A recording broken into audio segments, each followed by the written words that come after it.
Bocah itu bisa begitu ya, padahal aku tidak begitu. Dosa apa yang telah kuperbuat? Om Bai Haki menepuk jidatnya sendiri lalu menggeleng-gelengkan kepala tak percaya dengan tindakan anaknya.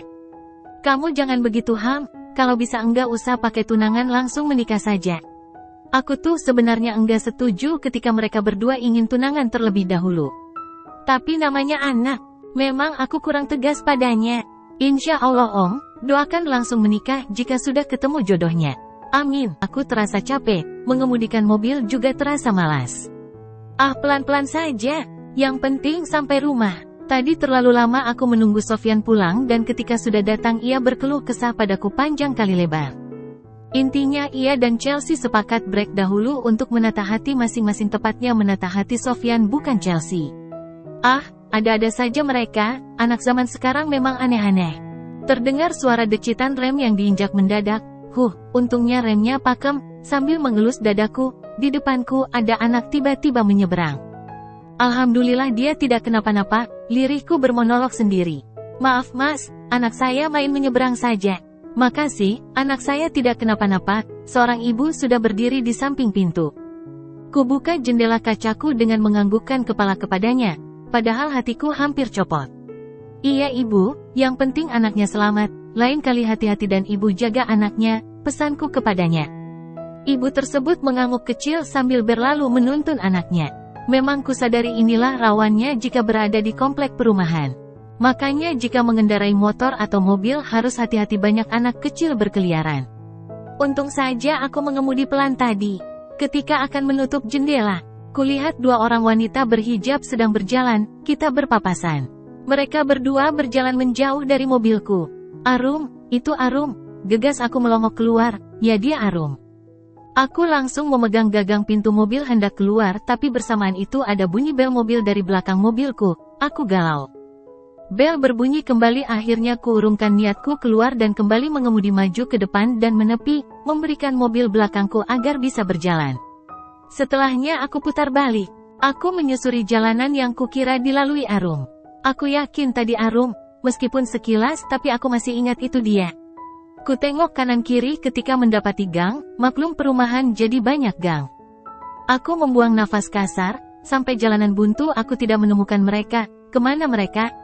Secepat itu dia menghilang. Apakah dia tinggal di perumahan ini? Di mana rumahnya? Apakah dia tadi belok? Haruskah aku mencarinya? Terus bagaimana caranya? Apakah aku harus mengetuk rumah satu persatu untuk bertanya mengenai Arum? Ribet banget pastinya. Akhirnya aku pulang dan melajukan mobilku kembali ke ruko. Aku juga tinggal di sana. Satu tempat kujadikan sebagai kamar tidurku. Jika aku belum keluar dari sana, para karyawan tidak berani mengganggu privasiku. Mereka akan menunggu sampai aku keluar dan berada di kantor, barulah mereka laporan. Malam ini aku tidak bisa tidur. Masih kepikiran tentang wanita tadi. Jika itu Arum, lalu siapa yang di sampingnya? Sriati kah? Jika Sriati, pasti dia akan bercerita ke Arum kalau pernah ketemu aku. Moga saja begitu. Tapi jika bukan, terus aku harus bagaimana? Aku tak tahu nomor Sriati. Aku harus bertanya padanya untuk mengobati rasa penasaranku. Apa aku minta ke Sofyan saja? Tapi nanti malah dia salah sangka padaku. Aku mengacak-acak rambutku. Ya Allah, pertemukanlah hamba dengan Arum. Hamba mohon izinkan hamba berjumpa dengannya. Amin amin ya robbal alamin. Kemarin hari yang sangat indah bagiku. Terima kasih Sri, engkau mengajakku jalan-jalan berdua ke mall. Baru kali ini aku merasakan sangat senang di hatiku. Biasanya aku hanya bersama Nyonya Besar dan Nona Chelsea. Kemarin aku sangat menikmati, tidak ada kekhawatiran harus sesegera mungkin mengikuti langkah dan perintah majikan.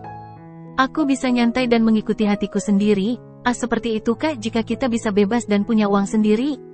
Bisa belanja apa saja tanpa takut kehabisan uang? Aku menepuk pipiku sendiri agar tidak bermimpi dan membayangkan punya banyak uang. Dikala netra ini melihat ke langit-langit sambil tersenyum, aku mengingat sesuatu. Benarkah itu Irham?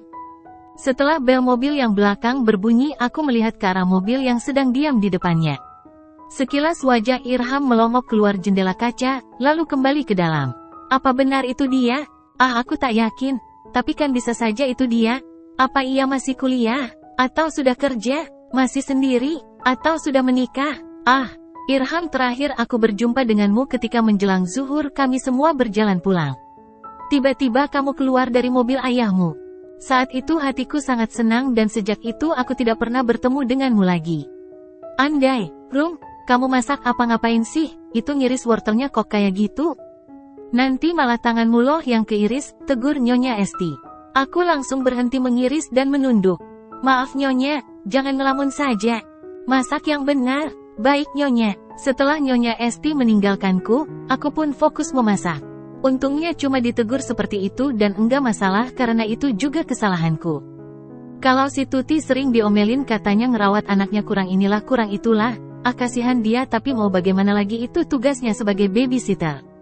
Mbak Esti pokoknya saya mau ngajak Arum ke salon sekarang juga, permintaan non Chelsea, bukan permintaan seperti perintah yang harus dilaksanakan kakak iparnya itu. Tapi Arum belum selesai masak.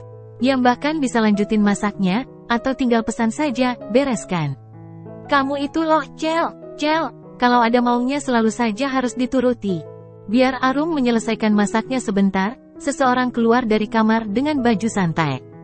Ya, Tuan Sanjaya akhirnya duduk dekat non Chelsea, aku yang masih berdiri menunggu perintah kebingungan. Ih mas gitu deh, masak itu lama, sini aku pesankan saja makanan biar cepat datangnya. Non Chelsea mengambil gawai di tangan kakaknya dan memencetnya dengan cekatan, tuh sudah kelar. Kalian tinggal tunggu saja, oke, sambil ibu jari dan telunjuk membentuk huruf O ke arah kakaknya. Dasar kamu, Tuan Sanjaya merebut gawainya yang berada di tangan kiri adiknya dan dengan tangan satunya dia mengacak-ngacak rambut adiknya, dasar adik manja. Mas, rambutku jadi berantakan deh. Aku mengulum senyum melihat tingkah kakak beradik tersebut. Aku jadi teringat Firda, tapi kami tidak sedekat itu. Kulirik Nyonya Esti yang diam di tempatnya sambil melirik mereka, ketika netraku bertemu dengan tatapannya aku langsung menunduk. Ayo Rum, kamu ganti baju dahulu. Baik, Non Chelsea, gegas aku berganti baju dan segera mengekor di belakang Non Chelsea menuju mobilnya. Akhirnya disinilah kami sekarang, mulai dari fasial, totok wajah, manikyur, pedikyur, mandi rempah dan lain-lainnya, baru kali ini semua perawatan dilakukan oleh non Chelsea. Aku tidak bisa membantah, aku hanya bisa mengikuti kemauannya kecuali totok wajah. Sentuhan yang terakhir memakai makeup, aku pun protes, maaf non Chelsea, saya enggak usah di make up. Kenapa? Biar kamu kelihatan cantik Rum? Tapi non, sudah, aku enggak mau dengar. Setelah ini kita belanja Rum. Tapi, sama kayak tadi ya non, yang makeup cewek saja, terus make upnya tipis-tipis saja. Oke, mereka tahu kok apa yang harus dilakukan, benar saja. Setelahnya kami berdua ke tempat belanjaan. Apa yang dilihat non Chelsea dibeli semua, padahal menurutku itu tidak perlu. Contohnya tas sudah beli tapi begitu melihat tas di toko lain ia langsung membelinya tanpa melihat harganya, begitu pula sepatu, baju dan masih banyak lagi. Aku sampai kewalahan membawa barang belanjaannya. Memang di antara belanjaan ada sih beberapa untukku. Kami istirahat sambil makan. Ketika menunggu hidangan tiba-tiba non Chelsea tertawa cekikikan tapi pelan lalu dia diam. Sorry Rum, kamu capek ya bawa banyak belanjaan, aku hanya bisa mengangguk. Takut dia marah karena dia begitu aneh hari ini. Sedetik kemudian dia menangis sesenggukan, aku putus dengan tunanganku Rum.